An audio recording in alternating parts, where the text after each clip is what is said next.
Hello students, জ্ঞানজ্যোতি coaching সেন্টারের পক্ষ থেকে তোমাদের সকলকে জানাই আরো একবার স্বাগত। তো স্টুডেন্টস, আজকের ক্লাসে আমরা যে বিষয় নিয়ে আলোচনা করব তা হলো মুঘল যুগের স্থাপত্য ও শিল্পকলা পার্ট 3 নিয়ে। ঠিক আছে, তো এর আগের ক্লাসে আমরা পার্ট 1 ও পার্ট 2 নিয়ে আলোচনা করেছি। আজকের ক্লাসে আমরা পার্ট 3 নিয়ে আলোচনা করব। তো আলোচনা শুরু করার পূর্বে তোমাদের বলে রাখি, তোমরা যারা যারা SKBU অর্থাৎ সিধু কানু বিরসা ইউনিভার্সিটির অন্তর্গত 4th সেমিস্টারে রয়েছে, তোমাদের যাদের যাদের মেজর হিস্ট্রি রয়েছে তাদের পেপার 5 এর একটি গুরুত্বপূর্ণ টপিক নিয়ে আজকের ক্লাসে আমরা আলোচনা করব। তো আলোচনা শুরু করার পূর্বে তোমাদের একটা ছোট্ট ইনফরমেশন দিয়ে রাখি যে তোমরা যারা যারা ভাবছো তোমরা এই সেমিস্টারে আমাদের সাথে অনলাইনে যুক্ত হবে, তোমরা স্ক্রিনে দুটো নম্বর দেখতে পাচ্ছ। এই দুটো নম্বর হলো আমাদের জ্ঞানজ্যোতি কোচিং সেন্টারের অফিসিয়াল হেল্পলাইন নাম্বার। তো তোমরা এই দুটো নম্বরের মধ্যে যে কোনো একটিতে যোগাযোগ করে আমাদের সাথে যুক্ত হতে পারো। এছাড়া তোমাদেরকে একটু কোর্স ডিটেলসটাও বলে রাখি যে তোমাদের যাদের যাদের মেজর কোর্স রয়েছে তোমাদের জন্য যে কোর্স ফিটা রাখা হয়েছে সেটা রাখা হয়েছে কেবলমাত্র 1199 টাকা। এছাড়া তোমাদের যাদের যাদের মাইনর কোর্স রয়েছে তোমাদের জন্য যে কোর্স ফিটা রাখা হয়েছে সেটা রাখা হয়েছে কেবলমাত্র 699 টাকা। তো স্টুডেন্টস, এই ছিল ইনফরমেশন। এবারে আমরা আজকের আলোচনা শুরু করব। তো আলোচনার বিষয় প্রথমেই বললাম যে মুঘল যুগের স্থাপত্য ও শিল্পকলা পার্ট 3 নিয়ে। ঠিক আছে, তো পার্ট 3 বলা হয়েছে কেননা পার্ট 1 এ আমরা মুঘল যুগের স্থাপত্য ও শিল্পকলার বৈশিষ্ট্য নিয়ে আলোচনা করেছি। এছাড়া পার্ট 2 তে আমরা হচ্ছে যে বাবর থেকে আকবর পর্যন্ত যে স্থাপত্য ও শিল্পকলা তা নিয়ে আলোচনা করেছি। আজকে পার্ট 3 তে আমরা জাহাঙ্গীর থেকে ঔরঙ্গজেবের সময়কাল পর্যন্ত স্থাপত্য ও শিল্পকলা নিয়ে আলোচনা করব। ঠিক আছে, তো দেখো প্রথমে জাহাঙ্গীর সম্পর্কে আমরা আলোচনা করব। তো জাহাঙ্গীর সম্পর্কে কি বলা হয়েছে, তো এক্ষেত্রে বলা হয়েছে যে জাহাঙ্গীরের আমলে নির্মিত সৌধগুলি হলো লাহোরের জাহাঙ্গীরের সমাধি, এছাড়া দিল্লিতে আব্দুল রহিম খান খানমের কি সমাধি, এছাড়া ও আগ্রায় নূরজাহানের পিতা ইতামুদ্দৌলার সমাধি ভবন। ঠিক আছে, তো দেখো প্রকৃতপক্ষে বলা যায় যে জাহাঙ্গীর যে ছিলেন তিনি কিন্তু চিত্রকলার যথেষ্ট অনুরাগী ছিলেন। ঠিক আছে, তো তার আমলে মূলত চিত্রশিল্পীতে যথেষ্ট উন্নতি ঘটেছিল। ঠিক আছে, স্থাপত্য কলায় বা বলা যায় যে স্থাপত্য শিল্পে সেই ধরনের উন্নতি কিন্তু জাহাঙ্গীরের আমলে বিকাশ লাভ করেনি। ঠিক আছে, কিন্তু জাহাঙ্গীরের সময়কালে চিত্রশিল্পীর বা বলা যায় যে চিত্রকলার যথেষ্ট উন্নতি হয়েছিল বা চিত্রকলার যথেষ্ট বিকাশ লাভ করেছিল, যেহেতু সম্রাট জাহাঙ্গীর কি ছিলেন, চিত্রকলার যথেষ্ট অনুরাগী ছিলেন। ঠিক আছে, তো তার আমলে স্থাপত্য শিল্পের তেমন বিকাশ ঘটেনি। ঠিক আছে, কিন্তু তা সত্ত্বেও বলা যায় যে তিনি কিছু কিছু স্থাপত্য নির্মাণ করেছেন, যার মধ্যে অন্যতম কিছু স্থাপত্য হলো জাহাঙ্গীরের সমাধি। ঠিক আছে, এছাড়া দিল্লিতে আব্দুল রহিম খান খান্নামের সমাধি, এছাড়া আগ্রায় নূরজাহানের পিতা ইতামুদ্দৌলার সমাধি ভবন হলো তার আমলের কিছু শ্রেষ্ঠ নিদর্শন। ঠিক আছে, স্থাপত্য শিল্পের। তারপরে দেখো বলা হয়েছে যে এই সময় থেকে স্থাপত্য শিল্পে লাল বেলে পাথরের পরিবর্তে শ্বেত বর্ণের পাথরের ব্যবহার ঘটে। ঠিক আছে, তো তিনি চিত্রকলার অনুরাগী হলেও তার আমলের স্থাপত্য শিল্পে কিছুটা বিকাশ স্বরূপ বলা যায় যে তার আমল থেকে স্থাপত্য শিল্পে লাল বেলে পাথরের পরিবর্তে শ্বেত বর্ণের পাথর বা বলা যায় যে সাদা পাথরের ব্যবহার শুরু হয়। ঠিক আছে, তো এর আগের সময়কাল অর্থাৎ আকবর পর্যন্ত আমরা দেখেছিলাম যে লাল বেলে পাথর দিয়ে স্থাপত্য নির্মিত হতো, কিন্তু জাহাঙ্গীরের সময়কাল থেকে এই শ্বেত বর্ণের পাথরের ব্যবহার ঘটে। যেমন তিনি নূরজাহানের পিতা ইতামুদ্দৌলার যে সমাধিটি নির্মাণ করেছিলেন সেটি সাদা মার্বেল বা বলা যায় যে এই শ্বেত বর্ণের বা সাদা রঙের পাথর দিয়ে নির্মাণ করা হয়েছিল। ঠিক আছে, লাল বেলে পাথর দিয়ে নয়। তো দেখো তারপরে বলা হয়েছে যে পার্সি ব্রাউন এই স্মৃতিসৌধটির কিন্তু অকুণ্ঠ প্রশংসা করেছেন। ঠিক আছে, এই স্মৃতিসৌধ বলতে ইতামুদ্দৌলার সমাধি ভবনটি। ঠিক আছে, তো এই গেল জাহাঙ্গীরের সম্পর্কে।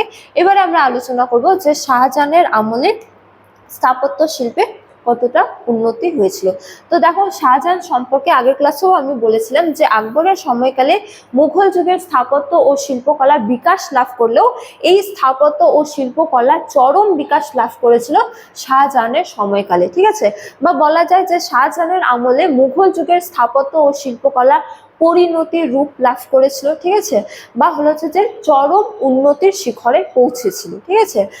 যার জন্য দেখো বলা হয়েছে যে শাহজাহানের রাজত্বকালকে মুঘল স্থাপত্য কর্মের স্বর্ণযুগ বলা হয়, যেহেতু তার আমলে এই স্থাপত্য শিল্পের চরম উন্নতি হয়েছিল, ঠিক আছে, বা চরম বিকাশ লাভ করেছিল, একেবারে পরিণতির রূপ লাভ করেছিল, তার জন্য বা বলা যায় যে সেই জন্য শাহজাহানের আমলকে কিন্তু মুঘল স্থাপত্য কর্মের স্বর্ণযুগ বলা হয়, ঠিক আছে। তো দেখো তারপর বলা হয়েছে যে তিনি কাবুল, কাশ্মীর, এছাড়া দিল্লি, আগ্রা, লাহোর এবং কি উত্তর ভারতের নানা স্থানে বেশ কিছু প্রাসাদ ও সৌধ নির্মাণ করেন, ঠিক আছে। তো তিনি কেবলমাত্র দিল্লি এবং আগ্রাতেই নয়, তার পাশাপাশি কাবুল, কাশ্মীর, ঠিক আছে, লাহোর এবং উত্তর ভারতের বিভিন্ন স্থানে একাধিক প্রাসাদ বা বলা যায় যে স্থাপত্য বা সৌধ নির্মাণ করেছিলেন, ঠিক আছে, কে? শাহজাহান। তো শাহজাহানের রাজত্বকালে বিশেষ উল্লেখযোগ্য কয়েকটি সৌধ হলো, যেমন আগ্রা দুর্গে কি রয়েছে? দেওয়ানি আম, দেওয়ানি খাস, এছাড়া খাসমহল, শীষমহল, এছাড়া কি মাছনি ভবন এবং কি মতি মসজিদ, তাজমহল ইত্যাদি। তো তাজমহলের ছবি তোমরা প্রত্যেকেই দেখেছো। তাজমহল তো সেটি শ্বেত বর্ণের পাথর দিয়ে তৈরি বা সাদা মার্বেল দিয়ে তৈরি। এছাড়া তার আগ্রা দুর্গে আমরা কি কি দেখতে পারি? দেওয়ানি আম, যেখানে সম্রাট কি করে সাধারণ মানুষের যে অভাব অভিযোগ শুনে, ঠিক আছে। এছাড়া দেওয়ানি খাস, যেখানে মন্ত্রিমণ্ডলের সাথে দেখা সাক্ষাৎ বা আলোচনা হয়, ঠিক আছে। এছাড়া কি খাসমহল এবং কি শীষমহল হলো তার এই আগ্রা দুর্গের অন্যতম শ্রেষ্ঠ নিদর্শন, ঠিক আছে। তোমরা এই যে ছবিটা দেখতে পাচ্ছ, এটা শীষমহলের ছবি, ঠিক আছে। শীষমহলের ছবি, যেখানে রঙিন রঙিন, ঠিক আছে, পাথর দিয়ে এই শীষমহল নির্মাণ করা হয়েছিল, ঠিক আছে। এছাড়া মতি মসজিদ এবং কি তাজমহল হলো তার আমলে বা শাহজাহানের আমলে নির্মিত হচ্ছে যে স্থাপত্য শিল্পের অন্যতম নিদর্শন, ঠিক আছে। এছাড়া বলা হয়েছে যে তিনি দিল্লিতে শাহজাহানবাদ নামে একটি কি করেছিলেন? রাজধানী নগরী প্রতিষ্ঠা করেছিলেন, ঠিক আছে, এবং এই নগরীতে লালকেল্লা অবস্থিত, ঠিক আছে। তো এর পাশাপাশি আগ্রার পাশাপাশি তিনি দিল্লিতে একটি হচ্ছে যে নগর নির্মাণ করেছিলেন, যার নাম কি ছিল? তিনি নিজের নাম অনুসারে শাহজাহানবাদ হচ্ছে যে রেখেছিলেন সেই নগরীর নাম, এবং এই নগরীতেই কি রয়েছে? লালকেল্লা রয়েছে। তো শাহজাহানের আমলের শ্রেষ্ঠ কিছু স্থাপত্যের নিদর্শন আমরা জানলাম কি কি। আগ্রা দুর্গে রয়েছে কি? দেওয়ানি আম, দেওয়ানি খাস, খাসমহল, শীষমহল, ঠিক আছে। এছাড়া মাছনি ভবন, মতি মসজিদ, তাজমহল, ঠিক আছে। এছাড়া শাহজাহানবাদ শহর বা নগর এবং কি লালকেল্লা। তো এগুলি কার কর্তৃক নির্মিত হয়েছিল বা কার আমলে? শাহজাহানের আমলে।